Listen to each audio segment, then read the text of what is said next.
What do you like about anime? This can be a tough question because reducing this wide medium down to one thing is for dialogues between developmentally stunted Twitter users who don't understand the difference between medium, genre, demographic, or the difference between earnest people and CIA operatives. But it definitely always comes down to its form. The way animators bring things to life through lines and frames connecting and flowing together to create breath. Things that are confined to neural video reels can bleed onto a moving canvas, realizing the high concept from the imagination. Blood pumping, pupil activating images like Gurren Lagann's biggest moments, getting swept up in the animator's lines forming and pulsing to create a drill that looks like it swirls with the power of the universe. That's an amazing achievement, conveying human spirit from something that started as just a thought. Not even a thought assisted by neurodivergence or drugs, just imagination. I have no source for this. I'm ready to be fact-checked by Hiroyuki Imaishi's occupational therapist and an audit of Gainax's bank statement post-Evangelion that would make Jordan Belfort go, "Hey, take it easy, think of your body chemistry, come on now." A lot of anime are loud figuratively and, well, sometimes literally. Characters yell through maximalist designs in a grand fistfight as they try to achieve something larger than life. But it isn't just drills and robots and allegorically flaming swords that animation can bring to life. It can do the opposite of the bombastic high concept, and there are lots of works about it. The mundane, everyday life, sleepy school days, home-cooked meals, conversation. And this subject matter might just be more important than any other subject matter anime could tackle, because it's something that can help the audience, a framework designed to bring color from those worlds into our own. This isn't a thing I can easily explain in just a few lines, which is why I'm going to illustrate how anime does this through a dissection of a few anime. There's an inherently interesting aspect in filtering everyday things into a new medium, allowing us to capture them in a way that is maybe more true to the spirit of these things than just perceiving them raw, to make something human feel even more human. I find that anime tackles this from all sorts of perspectives, actually, from a very literal depiction of directionless people in our world to the everyday lives of a world not of our own.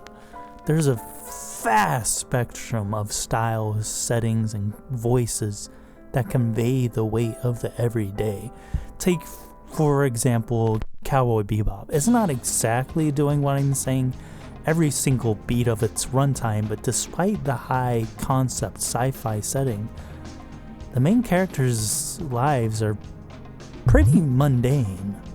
The episodes are seen as slight deviations in what are adults floating around life without gravity.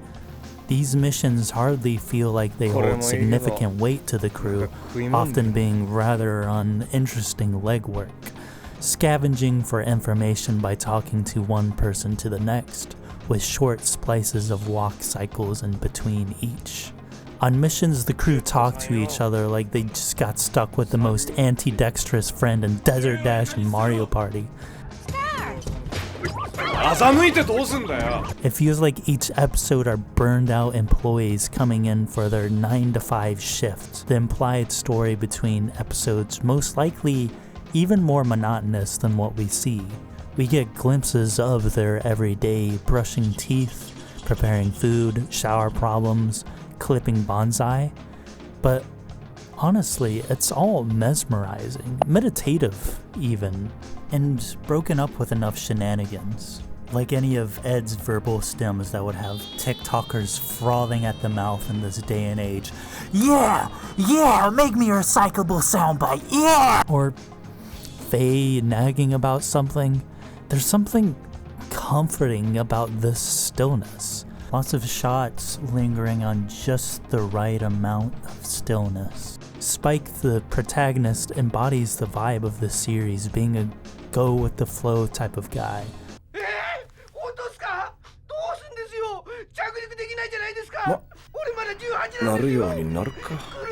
illustrated by his fighting style embodying the essence of water.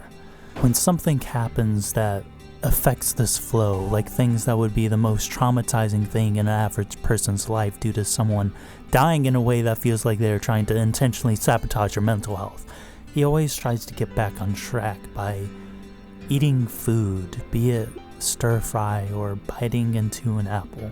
Even the setting is designed to fit its general mood, a blend of sci-fi futurism with contemporary urban, to the point where if shown the right frame, it wouldn't even look futuristic. It would look familiar even.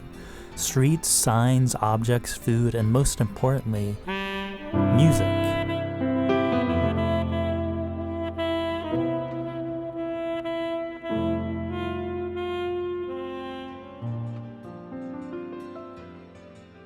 Sometimes you see an American Midwest town with a slight bit of sci-fi sauce on it, an orphanage implanted into an area torn asunder, paper and metal windmills decorated to give the place life, to signal winds blowing through, aka breath.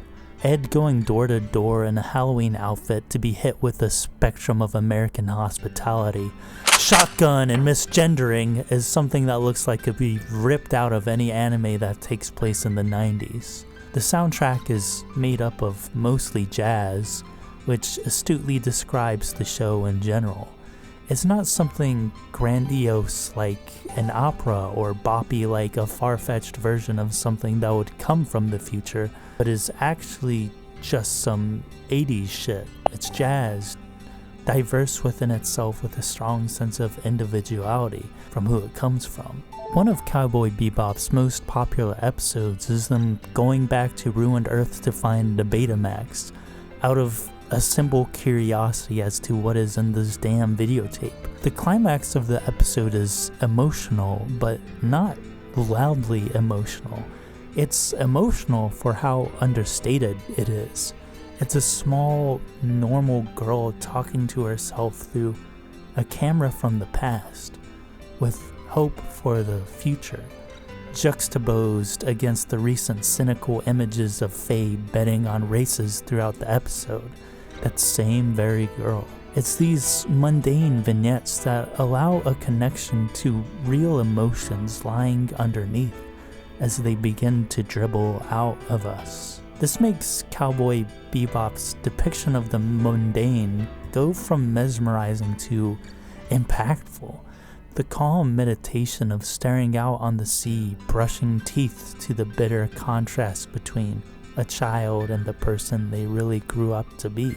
Or people who gave your everyday life just a bit more color, making an exit as you stuff yourselves with eggs to try to force the flow of everyday life back down your throat, but it just won't go down smoothly. As life moves on, you'll find that you'll be carrying weight more as time goes by. Humans are weird. No matter how nonchalantly you flow through life, weight will accumulate, and if you don't confront it, it will weigh you down. Jet is the only person that healthily confronts his past over the series and accepts the reality of where it put him. Because of this, he is the one that treasures the misfit family the Bebop turned into, savoring a meal with his friend as a soft smile pokes out. Recently, I cleaned out my closet and I didn't realize how liberated it would make me feel. I acknowledged my memory with each object as I decided whether I really needed to keep it or not, throwing away things that weighed me down while taking out and putting up things I should treasure more. It was strange, just something like cleaning out my closet, and suddenly the present felt a little more comfortable, like something weighing down on me had lifted. At the beginning of Fully Cooley, it is proclaimed that this is a town where nothing happens, and it does at first glance. A very tame, boring town surrounded by an angsty yellow hue, two children of differing ages stumbling around intimacy, a picture of adolescence. Bam! Crazy chick hits you with her motorcycle. Weird shit comes out of your head. Is that a giant home appliance on the horizon? Satellite plummeted Earth. The pirate? But yeah, it's a story about adolescence. A kid trying to act like an adult because his beloved brother left him behind for the adult world, as the adults he is left with are unscrupulous, enigmatic, and maybe just as childish as him in ways more cynical. His dad and Haruko shock him into a different medium by the absurdity of their actions, but he can't help but be allured by the mysteriousness and eccentricity of the adult Haruko, or maybe what she symbolizes as a manic pixie disaster butch. Lots of Fleetcoolie's external conflicts are so ridiculous in scale and abstract, it is impossible to take at face value, which is the point. All Mamimi can do when a satellite comes plummeting to Earth is say, will school get cancelled tomorrow? Because that's all someone like that would be concerned about. When Naota hits with his bat/guitar isn't as important as why he is swinging it. What comes out of the characters' heads isn't as important as why it comes out of their head. And it broadly comes down to struggles with, let's say it again, adolescence. Trying to find your footing in the world as you become more and more conscious of its depth and absurdities. A robot that comes out of Naota's head is weirdly mature and capable. Doing chores for the household is really just a symbol of his brother, who he and Mamimi miss dearly, a materialized thought of a much more capable, reliable adult who Naota merges with to solve most of the external problems of the series. The unfortunate aspect is that Mamimi ends up being more taken with Kanti than Naota, and Haruko too, with what she can get from Kanti. Both of these girls take a drag of negative feelings that boiled over from an expired relationship and hotbox Naota in an improperly conditioned van with their expelled smoke.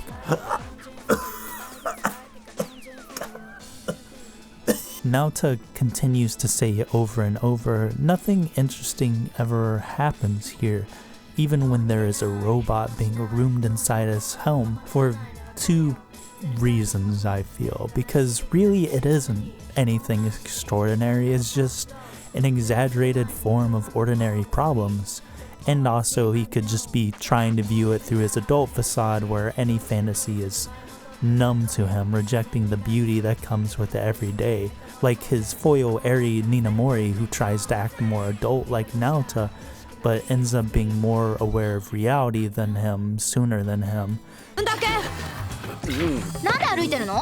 Earthbound is one of my favorite games, to the point I made a video about it on my channel, and one of my core points is that the game is essentially about the mundane childhood but filtered through the imagination of an adolescent, with things like walking mushrooms as enemies and a singular soundtrack of springtime.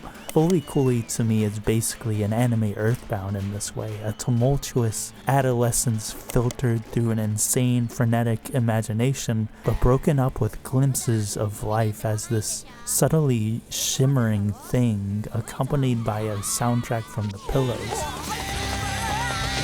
whose sound bleeds expressive youth and freaky ass adults. I mean, God, both these works have freaks. Fully Coolie is a harmony of adolescence and imagination. A trapped teenage girl smoking on a bridge to brooding, rebellious guitars. A trapped teenage girl watching a TV robot fly out of a charred house, with the crows under a rusty sky, and a visual audio harmony that makes me go, ah, yeah, this is what it's all about. This is really why when I came back to it after years, I found myself entranced. Frankly, it's outrageous and absurd in a way that got me stumbling, but still thoughtful, intentional, and always still attached to the ground. It's a series that really gets my imagination stirring as I think of ways to extrapolate real things into the bizarre without fully leaving the ground. Its grand high-concept finale battle gets the plug pulled before it crescendos after breaking out of Kanti, metaphorically breaking out of his brother's shell, and stealing the power Haruko manipulated him for, an act of independence. He caps it off with a childish, shy, embarrassing, a complete honesty in touch with his child, but also grown up just a bit at the same time, as he's matured enough to be straightforward and acknowledge his own feelings when he knows she's only been using him, then releases the power she's been searching for out in the world so she can leave him behind, making peace with the whole thing as he stands in a way that looks like a hero, inspiring the trapped teenage girl to grow up as well.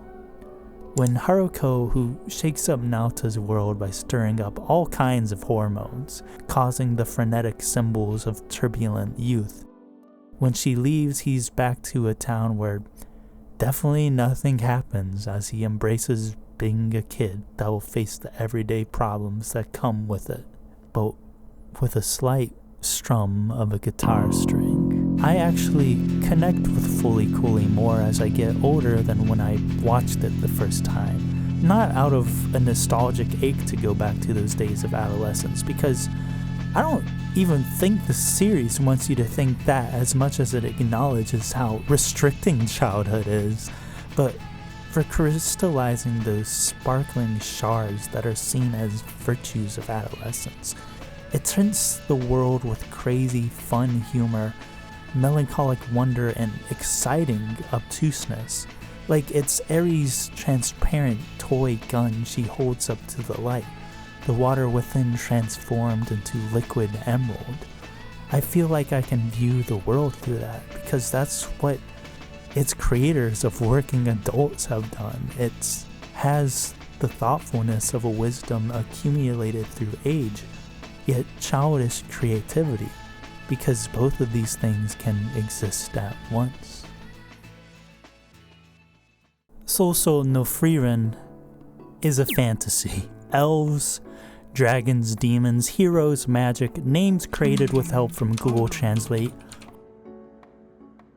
Oh my god, this is hard fantasy. But the approach is a bit different. War, buddy, you just missed it. Dark Overlord, he got you silly goose. Chosen One? Dunno, maybe he joined the Gesture Union, or maybe he fell down a well. I have no idea what we're gonna do with this. These things are absent, and what you're left with is the world as it is, still, yet gradually flowing with the stream of time. Every inhale and exhale is palpable. This series is the mundane with fantasy projected onto it. The most striking images of Frieren aren't violence with a few layers of thought magic put on it, but the titular character herself captured in frames of flowing time, accompanied by a snowman or floating in a river, hovering over flowers, pulling a glowing mushroom from the ground, or playing with Lincoln Logs. In case you wanted to know her mental age, I haven't even conceptualized a Lincoln Log in my head since my prenatal state. It takes what is just life within our reach and wraps it in fantastical cellophane. Every stylistic choice is done to create this vibe that beneath this very thin membrane of fantasy is humanity pulsing underneath. The adaptation takes care to animate the characters in vivid, real ways that showcase personality. Elves are a thing that have no real-world equivalent, but instead are rather a thought experiment that illustrates the human condition. What would happen if you lived forever? The unrelenting force of the continuum of time's effects on the world and the people around us, how we lose those we connect to in an unfairly short amount of time, reflecting on how we could have spent that time better. Moments become memories of memories of memories. So basically, disconnect with time and those who are subjected to it, probably. And this is true of Frieren, told from her choices, frozen expression, and air of ennui she creates, contained within a facade to not betray what she doesn't want to portray, like her magic capabilities. But in actuality, her expressions and quirks leak through. The mangaka and the anime adaptation use a lot to show the hidden humanity just barely beneath her, as her expressions rained out quite a bit from the default blank stare she has. You can see a love for life that carries her throughout her long life, despite what she may generally portray. Her love for magic drives her forward, putting a skip in her step as she approaches a potentially rare rune with a quirky little spell contained with it. But her vice is her airiness, not able to fully appreciate the moment she is in when she is in it. Time is not something she values, not just hers but others' time. The sparse opportunities with others are not seized, being the only one of her past party to not see a special sunrise that comes once a year in a certain spot, because she sleeps for ever. Because why get up on time if you live forever? But her flamboyant situationship, Himmel, implants the weight of this sunrise in her head. So when the occasion to see it again in that same spot comes to her again, she battles with her sleepy girl tendencies in a suspenseful showdown that makes Helm's Deep look like Dollhouse time. After this crucible, she is finally able to see the sunrise. It's actually not an especially visually unique sunrise, not to the characters or the viewers, but there's something about the context that mystifies it, gives it weight that surpasses just any other sunrise. Maybe it's the celebration that only comes once a year that gives it more meaning. Maybe it's seeing it with Fern, her daughter, sister, mother figure, depending on the circumstance. Maybe it's that she can finally connect with the people she traveled with long ago by seeing the same things they saw. And this is the thing that makes Frieren really special, wrapping up the mundane with fantasy and paralleling it with remembrance. Frieren learns to live more authentically through a journey that works in tandem with past and present. These two aspects work together seamlessly to create a transcendent experience, because fantasy is imagination that is used by all humans. Imagination, memory, and creativity all use the same muscle. Imagination astral projects us into other dimensions using reconstructed fragments of our past. Reality and fantasy are blurred together through imagination and memory. The way the show glazes the mundane with fantasy is parallel to how Frieren chooses to remember the past. Her present journey is built upon and fully appreciated through the remembrance of those important memories she floated through. Her memory projecting onto the present, like how fantasy projects onto the mundane in the world of Frieren, all to reinforce the weight of those small moments. The past comes back to the present. Moments of small consequence with people she will only spend a very tiny fraction of her life with actually weighs more than she thinks. The things they say, the things that make them smile, or how they overcome their weaknesses all stain her memory. They come out through her idiosyncrasies, like her love for magic, learning her master's favorite spell, or learning a spell that makes Aizen's favorite food, sour grapes. Flashbacks permeate this series in a way where it's like, oh, here we go! It's coming! Because these moments are what construct her to be able to fully appreciate the present. The moments of small consequence with people she will only spend a very tiny fraction of her life with.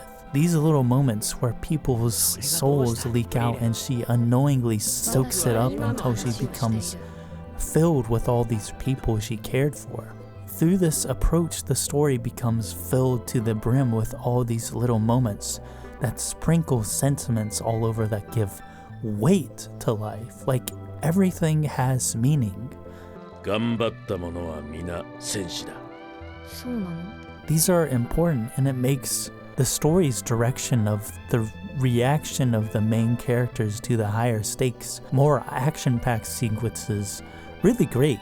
They don't react in over-the-top melodramatic ways like you see in hammy Shonen Jump shows. They don't regard it with much, if any, more urgency than anything else, because is fighting a demon really more important than seeing a sunrise? Not really. I'd argue it's even less important. Why introduce these demons then? As a foil to the humanity permeating the story, as a foil to Frieren. People tried to apply a lot of weird and distasteful allegories to the demons when it's painfully obvious there's no physical real-world equivalent to demons like there is none for Frieren. The closest demons come to is just inhumanity, an unappreciation for the sanctity of life and connection, as demons really only connect in a utilitarian sense and just try to survive rather than live. Frieren moves with a slight ennui, but genuinely slowly tries to learn to value her time and others, slowly learning how to live. Frieren is largely allegorical for how to live, to latch on to the small moments of the human condition and wrap them in cellophane, to learn how to be human, because that's something that even humans forget how to do, or maybe never even learned how. And it's done through love, this potent pathos running through the capillaries of the story, a character realizing her love for things after they have been long gone, something tragic yet beautifully human? That love can transcend and flow through time itself. The contradictory pangs of missing someone, a hurt that feels like a salve. That's what the lyrics for the ending theme, Anytime, Anywhere, mean to me. I won't ask to see you, so at least let me remember the past, just for today. So if we're to meet again, no more hesitations. I choose the present. Even if no promises were made, even if I'm lost in days of loneliness. My heart aches so much, but the pain is proof of the time I spent with you. Even if there are no absolutes, I'm always aware of your thoughts. Those tears will be alright. Dawn will surely break. I'm whispering our lullaby for you to come back home. When we parted, I thought maybe she would dissipate like a dream, but the truth is I see her often. Sometimes I imagine her reactions to things like the many reactions she would always give me. It hurts a bit, but it also makes me happy that I'm human and that I can feel love like that. And when I think about it that way, I don't regret it. Then there is the anime of the raw mundane, pure depiction of everyday life, no fantasy, speculation, mystery, or even ambition, not even angst or drama. That is K-On!, aka Michael the Goat Jordan. And it's amazing, utilizing the medium of animation to shape the subject matter into something colorful and meaningful. Series director Naoko Yamada is my all-time favorite director for her ability to constantly do this in her works. If you don't already know this name, remember it! Her framing techniques that capture space and character animation are some of her techniques that immerse me within the world, giving the characters full custody of the story. People talk about character-driven stories, and K-On! Is honestly the purest form of that. The series always feels like it's built on the spontaneity of the characters, the minutes ticked away with pure, unfiltered situations of them in everyday situations, being pushed and pulled by their whims, but still manages to be a cohesive work that constructs a thesis through its transforming characters. K-On! Can be taken not so seriously because honestly, it's so artsy that it can go over the heads of people, more used to the simple and key-jingling ways mainstream media conveys its ideas. But this is some Mona Lisa shit, bitch. A lot of poor analysts talk about character writing in this way, like it starts and ends in what is written down, but Keion and many other productions of Naoko Yamada and/or Kyoto Animation understand that body language is characterization. It's storytelling. It's a big reason why good acting is understood to be integral to live action, and also being able to capture it through appropriate framing. Humans can communicate through verbal and non-verbal and can understand things just from looking at a person. Series director Naoko Yamada, when referring to the characters, says, the audience has to see them as if they actually exist. When they're watching the film, they need to think, wait, this is animation, right? Because personally, I don't see them as drawings. I think that I'm a director holding a camera actually filming real people. If I can convey that to the audience, I think that's what makes a good character. When the girls get part-time jobs for Yui's guitar and exchange shifts, you see the distinctions in their personalities from just their body language. When they work their clicker jobs to count all the cars passing by in pairs, you can see their personality and dynamics. Yui and Mugi are the two more flighty characters, but when put together, you can see Mugi is more locked in, opposed to Yui's short attention span and sensitive sensories. When compared to each other in the frame, Yugi is unflinchingly looking straight forward with a determined, satisfied grin, while Yui's features start to slouch from the invisible sharp arrows of trivial physical labor piercing her husk, as she asks Mugi if anything about her is starting to hurt. The same playfulness of this dichotomy of characters' personalities are always being played around with. There's a short scene that nails the range of expression in this series, of one that captures the essence of the series' mix of nuanced human expression expanded by the capabilities of animation. Look at this shot in the beginning of season 2 when Yui sees the class roster. There's so much more depth on her face that conveys information because, and honestly, it doesn't go too far. It shows shock without her jaw being unhinged and eyes shooting out like a transatlantic accented cartoon or One Piece. I'm sorry. I should have known better.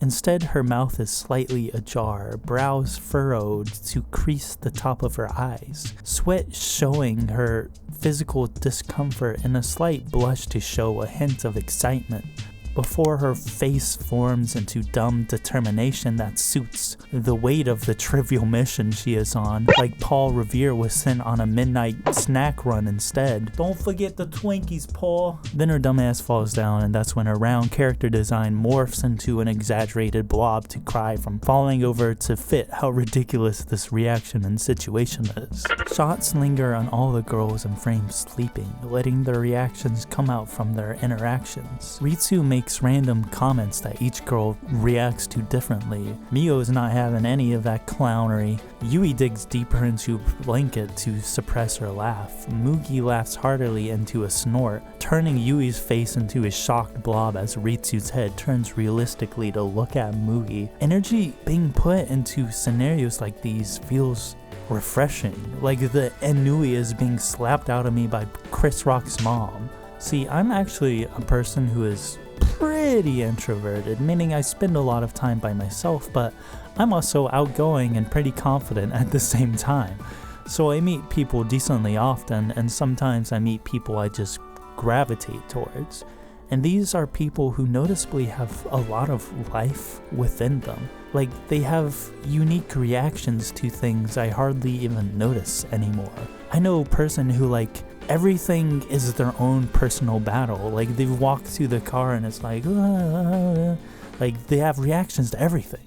And hanging out with them, like, grounds me back to earth slightly. Like, it's a reminder that living has energy in all aspects of it if you give it that. And I'm like, oh, this is like the power of friendship and love and all that. The ability to see the world through how they see it and see a different sort of color and gain that color.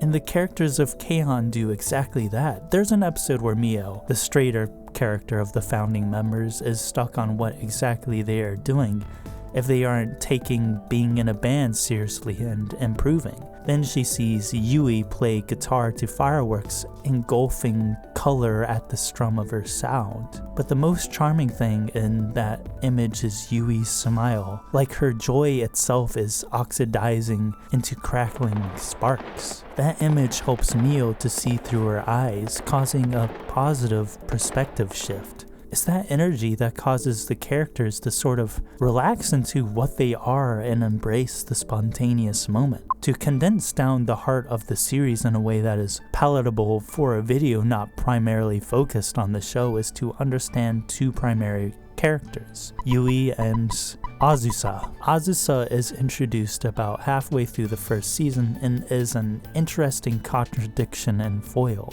She's very self-serious and even elitist, and even finds Hokkaido Tea Time as a band to be not that good, but despite that is still drawn to the band. Sometimes she can feel like a stand-in for the criticism of the series, saying, hey, we have to do something, guys. We can't just be floating around doing nothing. We have to practice. But is also allured and manipulated by the cake and tea and aimless banter like it's a sweet honey. The core conflicting dynamic of the group is between Yui and Azusa. Yui is spontaneity incarnate, even to a negative degree at the beginning of the series, to the point that she doesn't have a proper anchor to keep her from floating away. Bye guys, I'm floating down the Pacific. I think a shark's gonna eat me. At the beginning, she thinks she oversleeps for her first day of class, clumsily rushing as she doesn't take physics seriously or even the time she thinks she's threatened by. As she stops to pet a cat on the way, take in the taste of jam toast, or talk to an elderly woman. Yui is not really stupid, she just has a wide berth of input perpetually to the point it can be dazing. She's swayed by the simple things easily because she's allured by them, but she doesn't have a conduit to act on this appreciation at the beginning of the series, leaving her with a passivity that leaves her doing none of the things that allure her, instead just literally doing nothing but lay around in her free time. I may have just diagnosed her with something, I'm not sure, but it's through Hokkaido Tea Time that she is able to really find her ground, a place to belong. Yui is convinced to join them because they aren't any good really, instead noticing the harmonizing smiles on their faces and through their instruments. Out of this, she gets a hobby and skill she wants to hone, and a group of friends to guide her through simple days, fully appreciating simple things. Yui shoots past all the things that distracted her guideless past self in a parallel sequence to the first episode, because she has a conduit to really enjoy life now, sending a message to her past self that she will be alright, breaking into tears for troubling the people who have helped her build that foundation. This day-to-day fun is contextualized with pathos through Season 2, and the movies focus on time and the inevitability of change. Azusa as a character is the primary conduit for this idea, as she is the one who will be left behind and witness the space she has come to know completely change. It's interestingly developed, having a character like Azusa, who's the most strict and clashes with the laid-back attitude of the club, be lost at the thought of them leaving her behind. Season 2 has this great episode in episode 16 where Azusa becomes self-aware that she has changed from her strict attitude into going with the other's pace. Their mannerisms have started to become embedded into her. There's a great scene where she's trying to rediscover how she would enter a room, but instead cycles through each senpai's own personality. She's almost having like a small girly existential crisis where she's trying to reclaim the practice-demanding stickler role that it was her identity.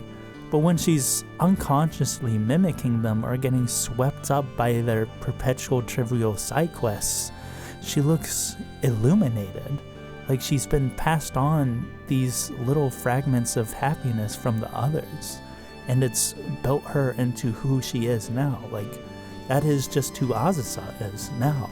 It's meta in a way, because once you hit the end, there is no more new K-On!, so the audience's connection to Azusa becomes more potent. Her being ponderously drawn to light irradiating from a window as she watches a lone seagull take flight, sharing the same view with the rest of the girls, is some of the subtle but heart-rending visual storytelling the show is amazing at.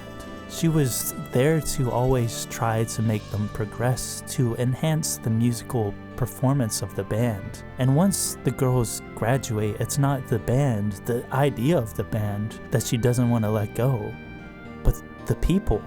To have a plot or an overarching goal, some sort of concrete thing driving forward K-On! Would result in kind of a borked thesis. The Light Music Club is formed to play music or just do something for Yui, a total utilitarian means to an end relationship. But that does not stay true for long.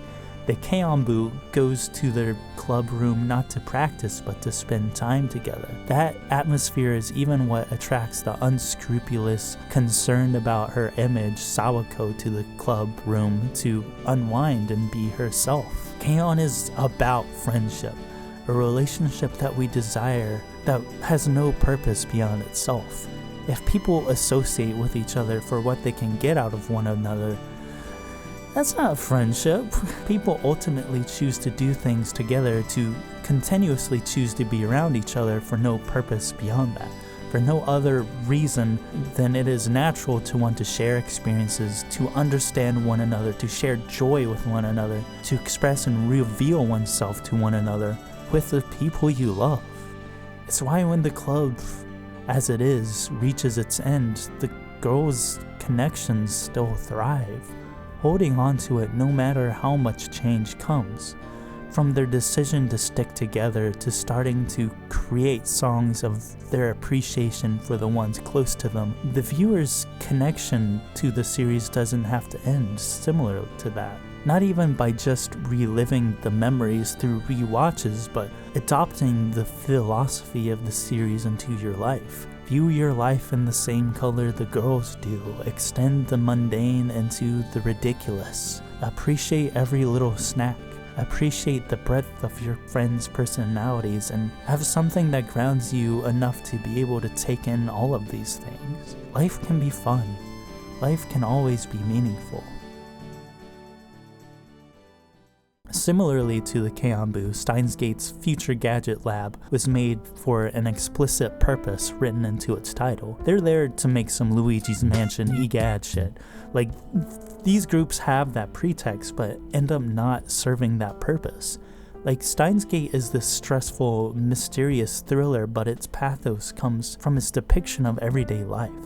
By a certain point, you can feel the air of a day in the life of its characters, from the texture of the world it creates and the little touches that flesh out the lab. Then the most important aspect, the banter, clever, hilarious barbs being traded with each other that fill up that otherwise droning air. This anime is a bit of an interesting gateway for people into mundane anime, because for God knows what reason, people take issue with the more mundane first half of the show, but by the end, people end up loving the series. These people are alien to me, as I have always understood Steins Gate being unparalleled greatness from its first second to its last without change, but for all those first half naysayers, there's a lesson to be learned. That first half is what matters. It's the everyday where love is formed, a place you belong is carved out of the world, what you realize is most important to you when it's taken away. The second half thriller illustrates what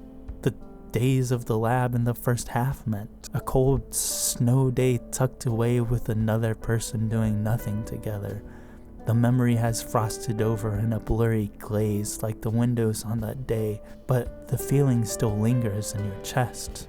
Something that keeps you going, as all you need is just a day of anything, of nonsense or snow in the company of someone you love, be it through beef stir fry, cake and tea, or magic. Remember Naoko Yamada? We Just talked about her, bro. Viewing life in color is something Naoko Yamada's newest movie, Kimi no Iro, literally does. Totsuko, the primary point of view character, has synesthesia, meaning in this context at least, she can see people's inner colors radiate through their frame. Totsuko has this sensitivity and curiosity towards certain people because of this. People's souls poke out of their shells as an attractive color, luring her to take in as much as she can. This idea is exactly another reason why I love Yamada. The colors, the animation are always sprouting from within the characters and bleeding through the screen. Totsuko sees the core of people bleed through and she marvels at their colors.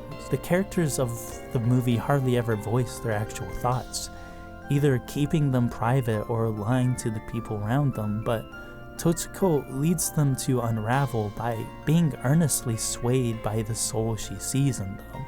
Even if she is a bit of a liar herself, lying about how she is actively making a band so they end up making a band. The characters never concretely articulate everything inside of them, instead expressing through lyrics and the emotion of their instruments and voice.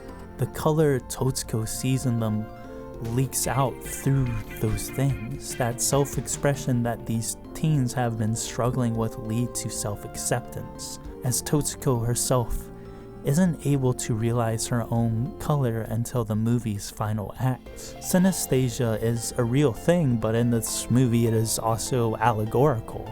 It's perspective, it's sensitivity, it's what we express through art to show our colors to the others around us and help them see through it. Totsuko can't ever really talk about her quirk out of fear of judgment, and I think that is partially why she is unable to see her own color. But in the movie's climax, each of the band members perform a song each of them wrote, where they express something about themselves. Totsuko's song is energetic and magnetic. Not even the nuns can keep themselves from dancing to this absolute banger.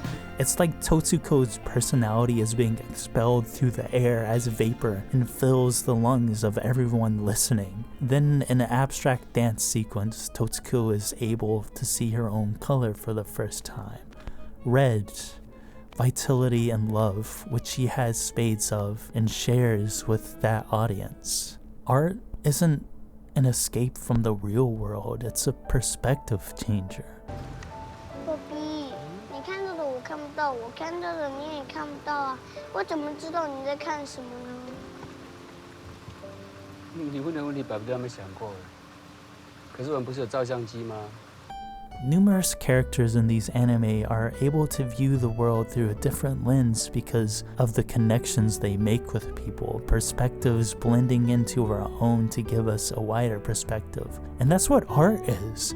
Us getting the perspective of creators to get a wider perspective. Art is almost a conversation of some kind, and we have to be willing to meet them on equal terms and listen, and maybe throw a little bit of your own perspective in there to make this even bigger thing. The main trio of Kimi no Iro have an important blend of colors. Totsuko is red, Kimi is blue, Rui is green. When all three of these colors overlap, they create white, a canvas of infinite possibilities and colors. We live in an over-information age that flashy animation is what catches the attention. Subtext removed so you can safely move on to the next flashy thing without any baggage in your mind. We live in an age where flashy action sequences can go viral on Twitter with interpolation reducing it to a nightmare of pixels, just enough of a cell for people to check it out. Like it's a wristwatch embedded with so many gems it shines brightly enough to not be able to read the time. Just get off social media. You can't appreciate cake and tea or create ideas that make the world a bit more exciting with an IV drip injected directly into your brain, feeding you nihilism and frenetic pixels at the pace of a Six Flags ride. The cerebral, completely changed worlds of some anime are enticing, and the best are those that can draw metaphors through the pure sci-fi or fantasy. But also I think we need something that helps us confront the inevitable ennui of the inescapable. You can't ever really escape the real world. All you can do is look at it through a new lens that gives us hope, excitement, curiosity, taking on shades of color. Like, I remember driving with my friends somewhere and seeing this ancient tree being cut down by these construction workers. And, it's a little sad to see nature be rooted out that way, but I couldn't help but notice that its roots were like long, big tentacles. So I couldn't help but say I wouldn't be surprised if the tree went, "Oh shit," and ran away from the workers with its long ass legs. Like, oh god damn, get out of here. Art has become an exciting thing for me because even my favorites are something that hold lessons I haven't taken away from them after a first time viewing, or sometimes I need to relearn these lessons. I've got plenty of things to learn, and that's why this video can't really give you all the answers. I just hope I can give you the curiosity to pursue those answers that are in each of those works, like reconcile with the past, view the world through a little bit of adolescence and fantasy, and all the prismatic irises of all the people that you meet. To draw out your own meaning from anime and art at large. 这是什么？给我啊！这是我这我后脑勺洋洋，你拍这个干嘛？你自己看不到啊，我给你看啊。There's something about using our imagination for the everyday that is powerful. Like, instead of saying, imagine we are in the sky fortress of the dams, you say, imagine we are here, where we already are. Now we are double here. We have reinforced the importance of our own existence in this moment. That's why I think anime and art at large, choosing to depict those moments is so powerful. Like, instead of choosing to astral project ourselves to anywhere else that can possibly be imagined, doing whatever we could do that can possibly be imagined, we choose here. We choose life.